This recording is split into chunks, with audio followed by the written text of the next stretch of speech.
ब्रह्मांड भूगोल त्रिशोध्याय। अर्जुन उवाच अर्जुन बोलई गोसाई संशय चित्ते पचारई जल बहुले सृष्टि नाश ता देखी विराट पुरुष तक्षणे छाड़ी त्रिभुवन बहु शरीरे हेले लीन तिनि भुवन से छाड़िले केमंते ब्रह्मरे मिशिले केने प्रलय न सहिला महत देह विस्तारिला प्रलय केमंत विस्तारी ब्रह्मांड दिए ध्वंस करी परम आत्मा के बोलाई विराट पुरुष टिकेहि केमंते प्रलय होइला संशय मोचिते रहिला।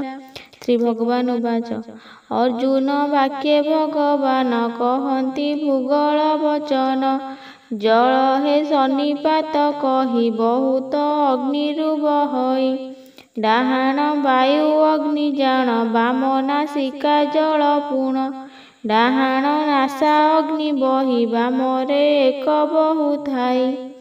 अनल जल एक हेला एमंते ब्रह्मांड दहिला परम विराट जे होई तिनि भुवन से दहई तक्षणे पादरु छाड़ई नाभिरे प्रवेश हुई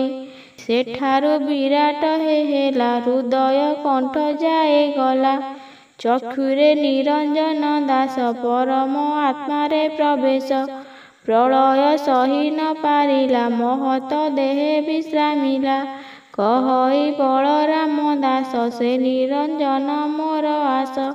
इति श्री ब्रह्मांड भूगोल वर्णने हरि अर्जुन संवादे त्रिशोध्याय समाप्त।